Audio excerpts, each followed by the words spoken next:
আসসালামু আলাইকুম, সবাই কেমন আছেন? আজকে রান্না করেছিলাম মুরগির মাংস দিয়ে পেঁপে।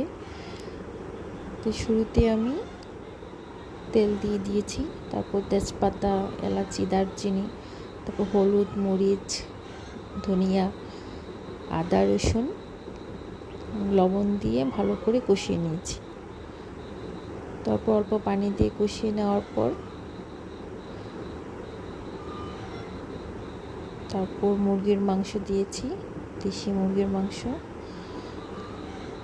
তারপর মুরগির মাংস কিছুক্ষণ কষানোর পর তার মধ্যে আমি পেঁপে দিয়ে দিয়েছিলাম। তারপর পেঁপে কিছুক্ষণ কষানো হয়ে গেলে তার মধ্যে দিয়ে দিয়েছি পানি। তারপর মুরগি আর পেঁপেটা সিদ্ধ হওয়ার পর সামান্য জিরের গুঁড়া দিয়ে